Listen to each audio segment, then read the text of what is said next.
क्या आपने कभी सोचने की कोशिश की कि हम किससे बने हैं, हमारी बॉडी कैसे बनी है? हम बने हैं सेल से। सेल क्या है? सेल एक बेसिक यूनिट है लाइफ की। तो आज हम इसी कंसेप्ट को क्लियर करने वाले हैं कि हम किससे बने हैं, टाइनी पार्टिकल्स कौन से होते हैं, whatever. Hey everyone, my name is Garima. चलो आज का चैप्टर स्टार्ट करते हैं। तो आज के चैप्टर में हम बेसिकली पढ़ने वाले हैं सेल के बारे में कि सेल क्या होता है। ठीक है, तो सेल होता है एक बेसिक यूनिट ऑफ लाइफ। देखो, जब तक आप बेस नहीं बनाओगे तब तक आपके घर में सीढ़ियाँ कैसे बनेंगी? नहीं बनेंगी ना। वही तो बात हो गई, बेबी को बेस पसंद है। ठीक है, तो आपको करना क्या है? सबसे पहले चाहिए आपको बेस, क्योंकि बेबी को वही पसंद है ना, इसीलिए। तो ये देख लेना कि सेल एक बेसिक यूनिट है लाइफ की। तो ये देख लेना, सेल एक बेसिक यूनिट है लाइफ की। जब तक देखो, अगर बेस नहीं होगा, ठीक है, तो इसके ऊपर ही सीढ़ियाँ बनेंगी ना। अगर यहाँ दीवार ही नहीं होगी तो सीढ़ियाँ नहीं बनेंगी।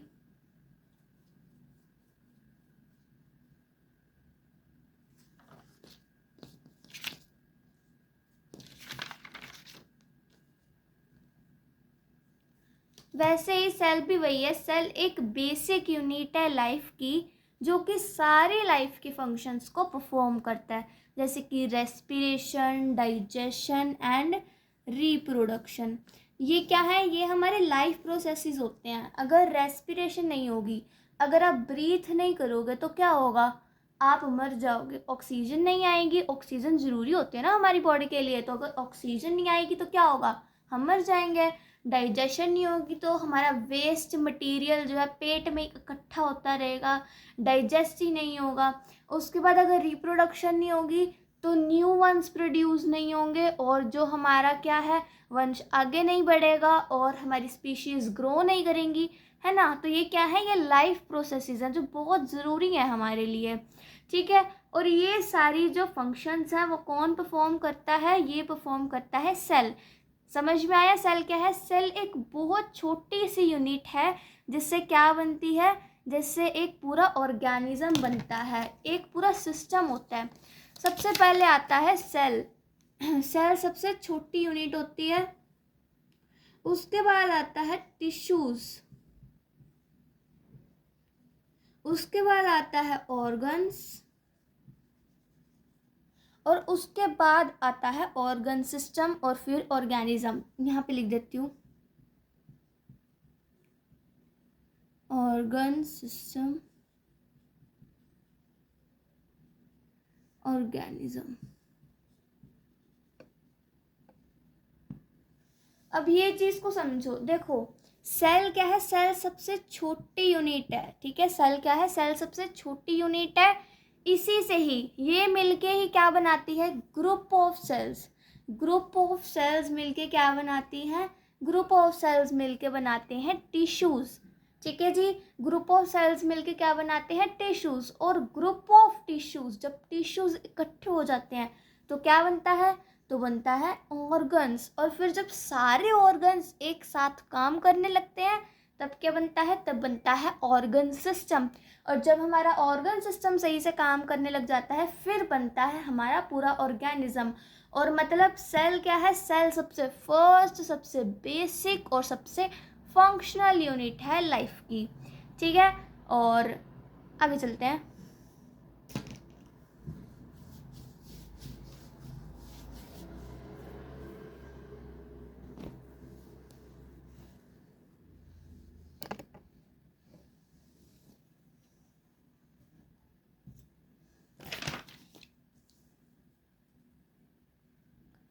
अब हम आ जाते हैं discovery of cell. Discovery of cell किसने की? सेल को खोजा किसने? क्योंकि एक बहुत छोटी सी यूनिट है, इसको डिस्कवर किसने करा होगा?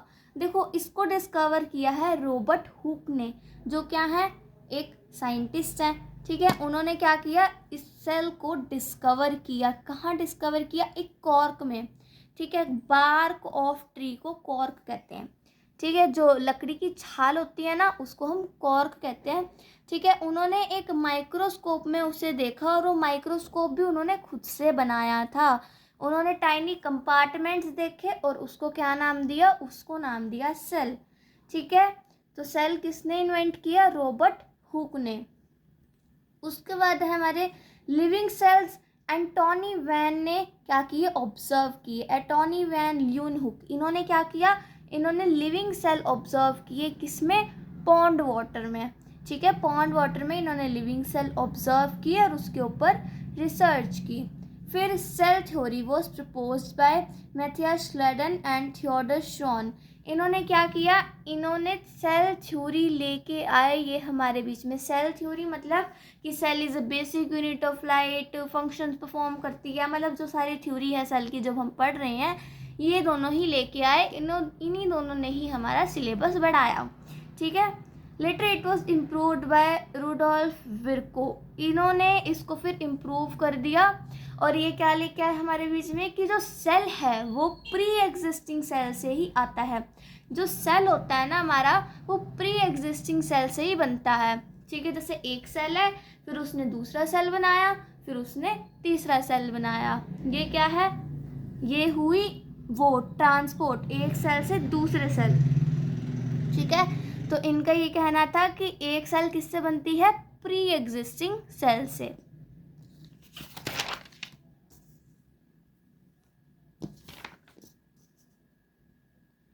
अब हम आ जाते हैं types of organisms made of cells. Cells से जो ऑर्गेनिजम्स बनते हैं वो कौन कौन से होते हैं, मतलब कैसे ऑर्गेनिजम्स होते हैं। देखो, सेल्स तो हमने पढ़ लिए थे कि सेल्स क्या होता है।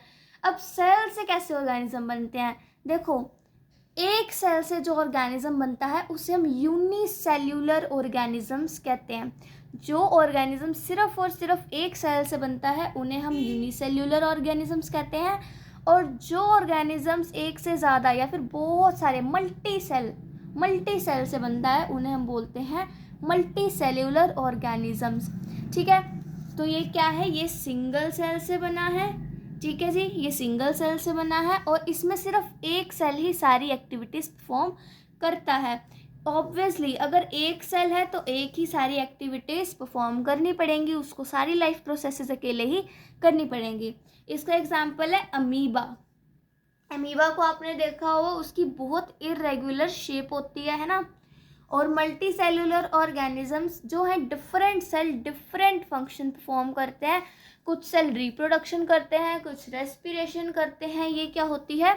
Division of labour. जब एक काम, ठीक है, जब कामों को बांट दिया जाता है ना, कुछ लोगों के अंदर डिवाइड कर दिया जाता है, तो वो क्या होती है? Division of labour. तो वो क्या होती है? Division of labour. ह्यूमंस इसका एग्जाम्पल है। अब इनमें क्या होता है कि रेस्पिरेशन का प्रोसेस कोई सेल करता है, रिप्रोडक्शन का प्रोसेस कोई सेल करता है। ये क्या है? डिवीजन ऑफ लेबर ही तो है। उसके बाद हम आ जाते हैं size and shape of cells. देखो, कुछ सेल्स ऐसे होते हैं जिनका साइज बहुत ही ज़्यादा स्मॉल होता है और कुछ सेल्स ऐसे होते हैं जो कि माइक्रोस्कोप में हम उनको मेजर करते हैं। ठीक है, जैसे कि नर्व सेल कौन से होते हैं? नर्व सेल हमारे बहुत ही ज़्यादा लॉन्ग होते हैं। ठीक है, ये क्या करते हैं? ट्रांसमिट करते हैं सिग्नल को। कहाँ पे? ब्रेन में। ठीक है, सिग्नल को ट्रांसमिट करते हैं ब्रेन में। और ये क्या होते हैं? लॉन्ग और एलोंगेटेड। ये क्या होते हैं? लॉन्ग और एलोंगेटेड। और ये क्या करते हैं? ट्रांसमिट करते हैं सिग्नल को। कौन करते हैं? Nerve cells. ठीक है, उसके बाद है आरबीसी। आरबीसी होते हैं हमारे रेड ब्लड सेल्स। आरबीसी कौन से होते हैं भैया? हमारे रेड ब्लड सेल्स। ये क्या करते हैं? राउंड होते हैं ये। एक तो ये लॉन्ग और एलोंगेटेड थे, ये राउंड है। ठीक है, ये क्या करते हैं? ऑक्सीजन कैरी करते हैं ब्लड से। ठीक है, मसल सेल ये भी एलोंगेटेड है। ठीक है, तो आपको साइज और शेप समझ में आया अच्छे से सेल का। इनको आपको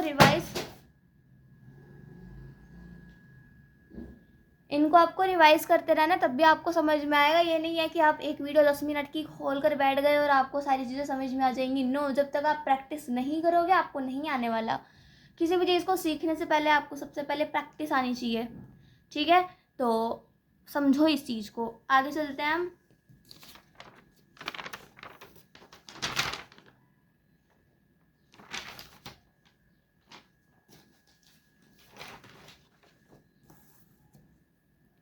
अब हम पढ़ लेते हैं बेसिक स्ट्रक्चर ऑफ सेल की सेल का स्ट्रक्चर कैसा होता है, कि सेल का स्ट्रक्चर कैसा होता है। तो देखो स्ट्रक्चर ऑफ सेल में मेनली 3 कंपोनेंट्स होते हैं और ये 3 कंपोनेंट्स हर एक सेल में होते हैं। The first is cell membrane.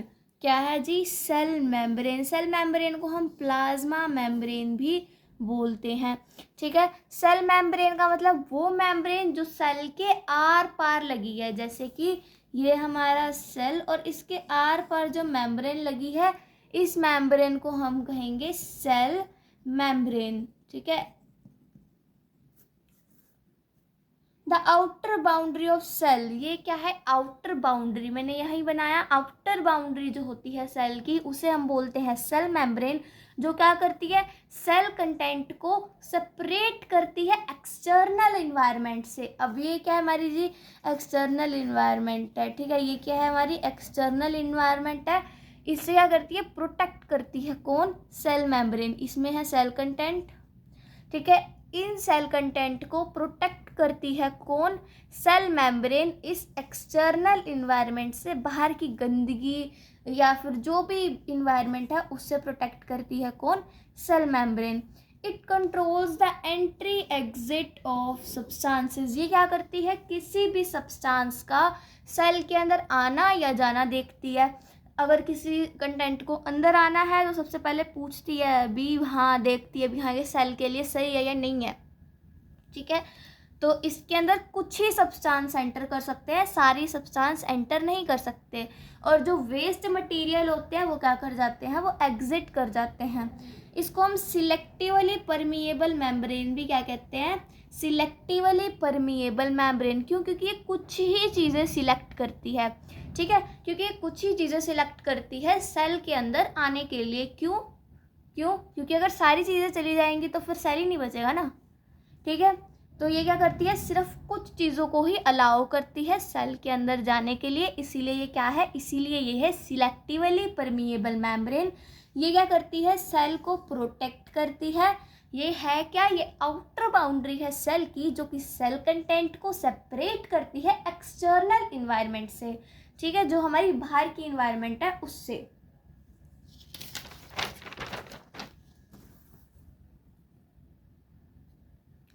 उसके बाद है हमारी cell wall.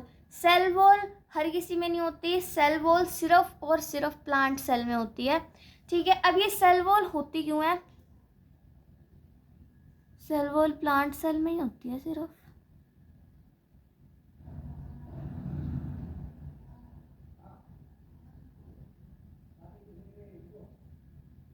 Wait and check.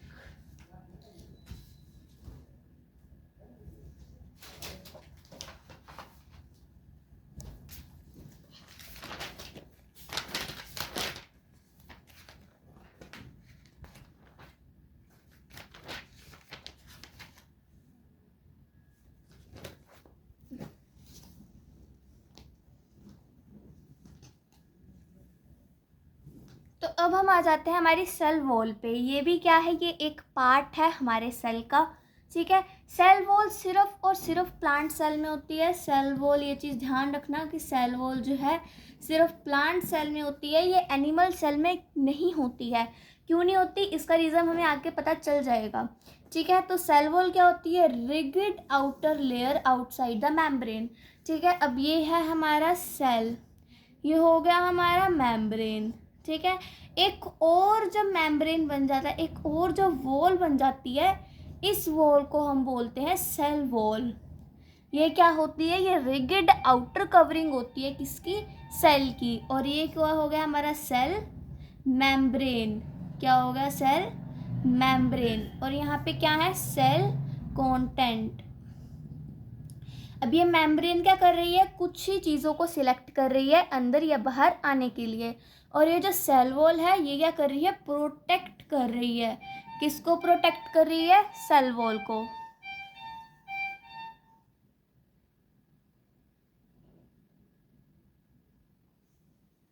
किसको प्रोटेक्ट कर रही है? सेल को, ठीक है।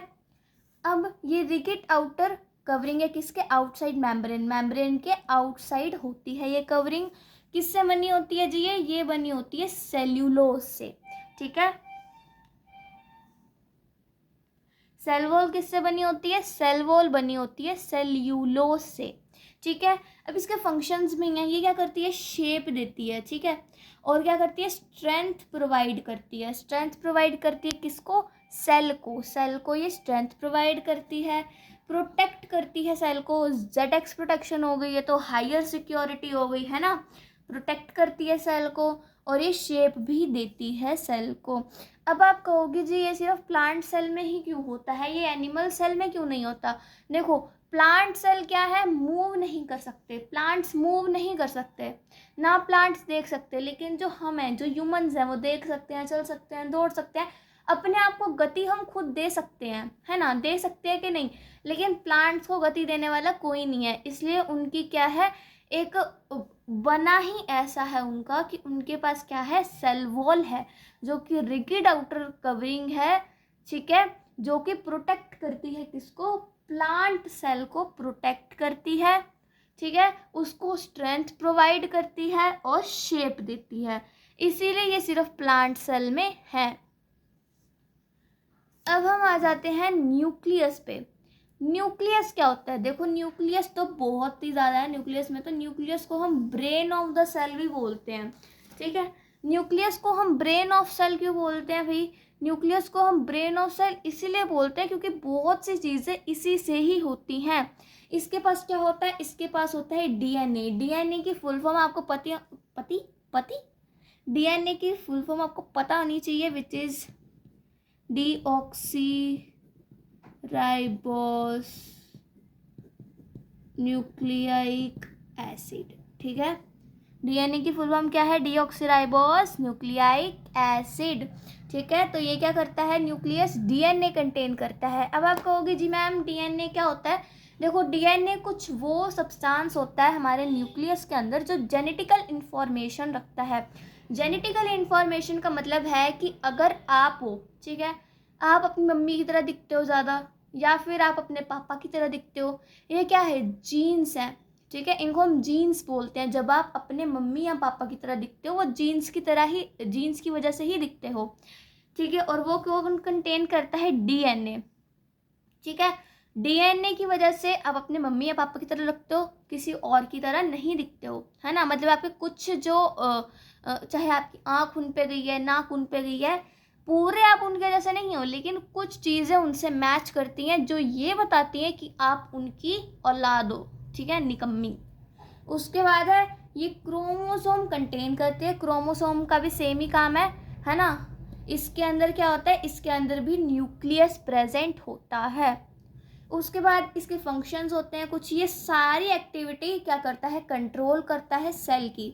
सेल की सारी एक्टिविटी कौन कंट्रोल करता है? न्यूक्लियस। इसलिए हम इसको ब्रेन ऑफ सेल भी बोलते हैं। Responsible for growth and reproduction, ये ग्रोथ में भी ज़रूरी है और रिप्रोडक्शन में भी ज़रूरी है, ठीक है।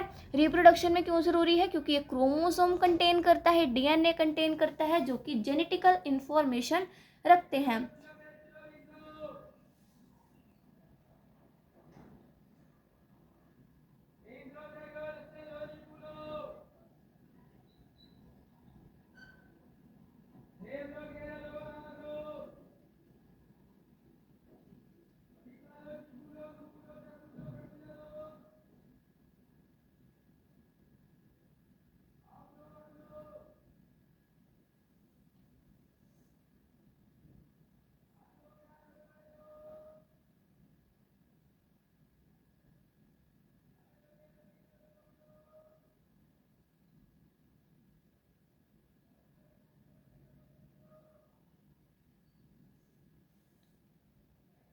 तो न्यूक्लियस क्या करता है? समझ में आया आपको? न्यूक्लियस जो है रिस्पॉन्सिबल होता है ग्रोथ के लिए, रिप्रोडक्शन में हेल्प करता है क्योंकि इसके पास डीएनए और क्रोमोसोम होता है। ये हमारे सेल की सारी एक्टिविटीज़ कंट्रोल करता है। और ये ब्रेन ऑफ द सेल इसलिए क्योंकि ये सारी जेनेटिकल इंफॉर्मेशन अपने पास रखता है। और ये कंट्रोल सेंटर भी है हमारे सेल का, क्योंकि ये सारी अरे क्या हो गया? क्योंकि ये कंट्रोल सेंटर इसलिए सेल का क्योंकि ये सारी एक्टिविटीज़ को कंट्रोल करता है। आगे बढ़ते हैं अब हम।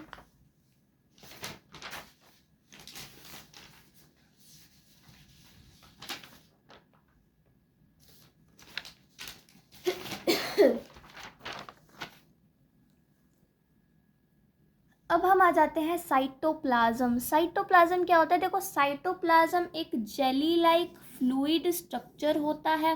ठीक है, साइटोप्लाज्म क्या होता है? साइटोप्लाज्म एक जेली लाइक फ्लूइड स्ट्रक्चर होता है जो कि सेल के अंदर होता है।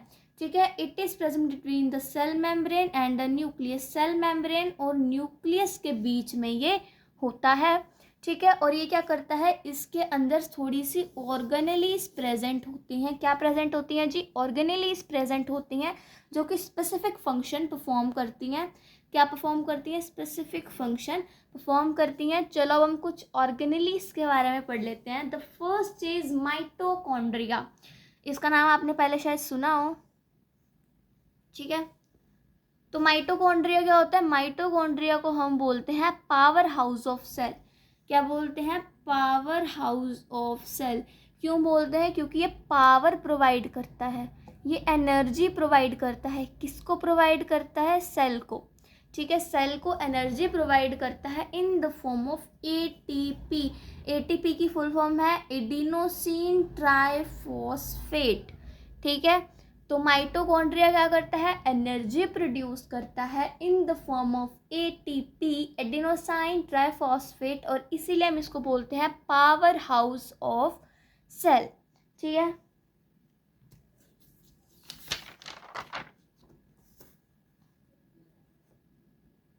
अगली ऑर्गेनेली है हमारी एंडोप्लाज्मिक रेटिकुलम। इसको हम नेटवर्क ऑफ मेम्ब्रेन भी बोलते हैं। Network of membrane which is bound.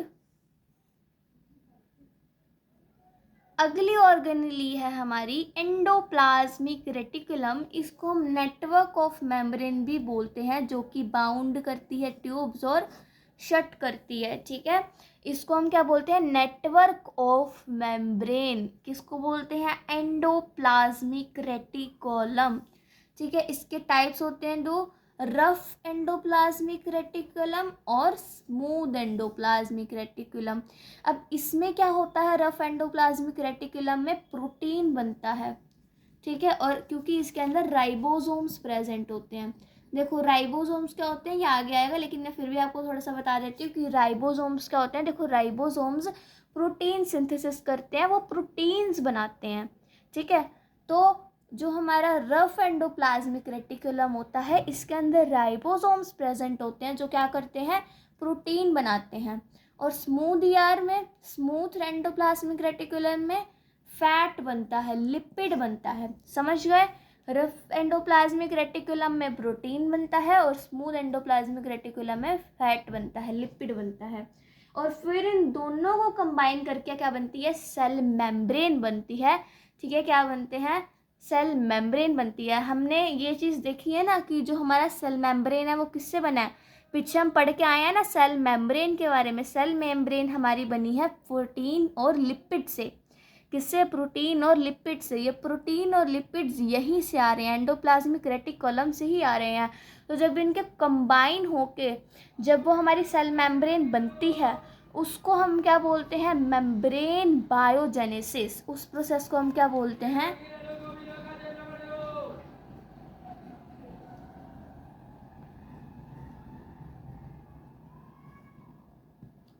उस प्रोसेस को हम बोलते हैं मेम्ब्रेन बायोजेनेसिस। मेम्ब्रेन बायोजेनेसिस में क्या होता है? सेल मेम्ब्रेन बनता है लिपिड और प्रोटीन से। समझे आप? उसके बाद है हमारा गोल्जी एपरेटस। गोल्जी एपरेटस नहीं आएगा।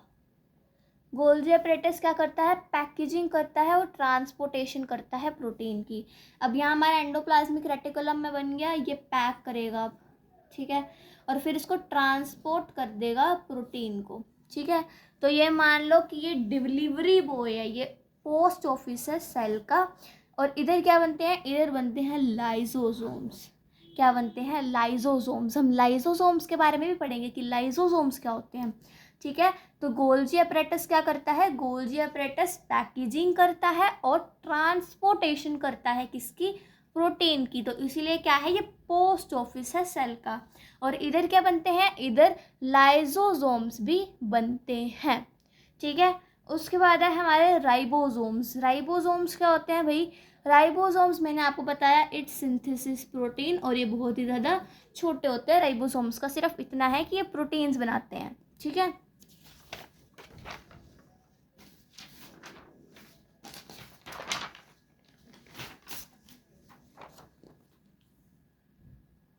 अब हम आ जाते हैं लाइजोसोम्स में। लाइजोसोम्स क्या होते हैं? ये ब्रेक डाउन करते हैं वेस्ट को। अब हमारे सेल में जब अगर खाना बन रहा है तो कुछ वेस्ट भी बनता होगा ना, तो ये क्या करते हैं? उसको डाइजेस्ट करते हैं। इनको हम डाइजेस्टिव एंजाइम्स इनके अंदर होते हैं, ठीक है। तो ये क्या करता है? वेस्ट को ब्रेक करता है, और क्या करता है? इसके अंदर डाइजेस्टिव एंजाइम्स होते हैं। इनको हम suicide bags of the cell भी कहते हैं। क्यों कहते हैं जी suicide bags of the cell? क्योंकि ये कभी कभी ज़्यादा ही पावर में आ जाते हैं और इतना डाइजेस्ट कर लेते हैं कि अपने आप को ही डाइजेस्ट कर लेते हैं। अपने आप को मारना क्या होता है? अपने आप को हार्म करना, मारना, या फिर अपनी ही जान ले लेना सुसाइड होता है। वैसे ही ये लाइजोसोम्स बेचारे डाइजेस्ट करते करते, वेस्ट को ब्रेक डाउन करते करते अपने ही आप को अल्लाह को प्यारे करवा देते हैं, ठीक है। उसके बाद है हमारे प्लास्टिड्स। प्लास्टिड्स सिर्फ और सिर्फ प्लांट सेल में होते हैं। दो चीज़ों का ध्यान रखना कि प्लास्टिड्स और सेल वॉल, प्लास्टिड्स और सेल वॉल, ये दोनों चीज़ें सिर्फ और सिर्फ प्लांट सेल में होती हैं। ये दोनों चीज़ें सिर्फ और सिर्फ प्लांट सेल में होती हैं। और ये 2 टाइप्स के होते हैं, ल्यूकोप्लास्ट एंड क्रोमोप्लास्ट, ठीक है। ल्यूकोप्लास्ट क्या होता है? ल्यूकोप्लास्ट कलरलेस होता है, ठीक है, कलरलेस होता है, और क्रोमोप्लास्ट कलरफुल, ठीक है, इसमें कलर होता है। इन दोनों के बारे में हम डिटेल में पढ़ेंगे पार्ट 2 में, ठीक है। पार्ट 2 का वेट करना। इतना आपको समझ में आया कि प्लास्टिड किस में प्रेजेंट होते हैं? प्लास्टिड सिर्फ और सिर्फ प्लांट सेल में प्रेजेंट होते हैं, ठीक है। और ये कितने टाइप के होते हैं? 2 टाइप के, which is leucoplast and chromoplast. अगर मैं सारी चीज़ें एक ही वीडियो में डाल देती तो बहुत ही भसड़ लगने लग जाती है फिर वो। तो मैंने पार्ट 1 और पार्ट 2 करके बनाया है। पार्ट 1 में मैंने सारे चैप्टर की क्या दे दी है, सारे चैप्टर को समझा दिया है, और जो मेन चीज़ें हैं वो सारी डाल दी हैं। तो अगर आपका एग्ज़ाम है और अगर आपने एग्ज़ाम देने जाना है, आप सुबह सुबह बैठ के पढ़ रहे हो, आपको क्योंकि रात को आपने अपनी रात काली करी है तो आपके लिए ये वीडियो परफेक्ट है। क्यों है? क्योंकि इसके अंदर मैंने सारी मेन चीज़ें डाल दी हैं, जो जो पेपर में आएगा सब कुछ डाल दिया है छप के ठीक है। तो इस वीडियो को पढ़ना आपके लिए काफ़ी है। लेकिन अगर आप थोड़े नोट्स बना रहे हो बैठ के, या फिर आप अभी आपका सेशन स्टार्ट ही हुआ है, तो आप तब के लिए पढ़ रहे हो समझने के लिए, तब मैं आपको सजेस्ट करूँगी कि आप दोनों पार्ट देखो। पार्ट 1 भी बहुत ज़्यादा इनफ है, लेकिन अगर आप थोड़ी जो है शुरुआती तैयारी कर रहे हो तो आप पार्ट 2 भी देखना। उसके अंदर ओस्मोसिस, डिफ्यूजन, प्लास्टिड्स की डिटेल में बात की गई है, ठीक है। क्योंकि अगर मैं एक वीडियो में सारे डाल दूँगी ना, फिर आपका दिमाग काम करना बंद कर देगा। तो इस चीज़ को समझो और करना। तब तक के लिए टाटा, और सब्सक्राइब करके जाना, ठीक है ना। वैसे भी मेरे सब्सक्राइबर्स नहीं बढ़ रहे हैं।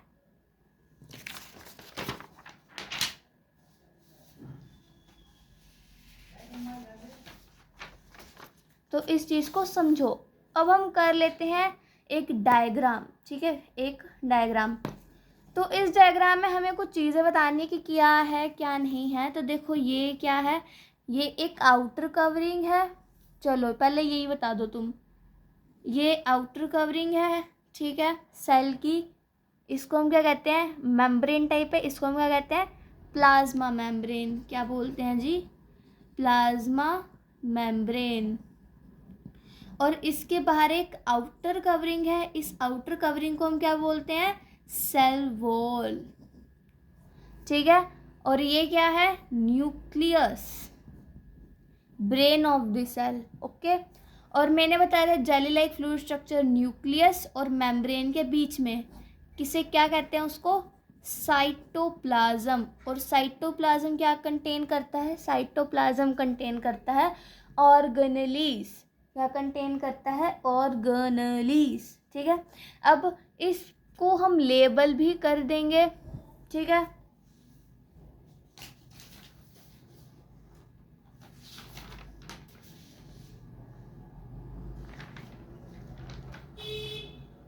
तो इसके अंदर क्या प्रेजेंट होती हैं, ऑर्गेनेलीज। ठीक है, इनको अगर आपको चाहते हो कि डिटेल में मैं लेबल करूँ अच्छे से तो आप मेरे को कमेंट कर देना। वैसे भी पार्ट 2 आने ही वाला है, उसके अंदर मैंने सारा कुछ डिटेल में आपको बता रखा है।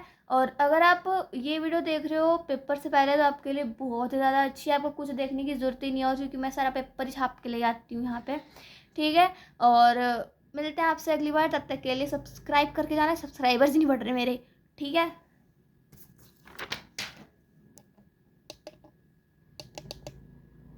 काफ़ी लंबी हुई वीडियो।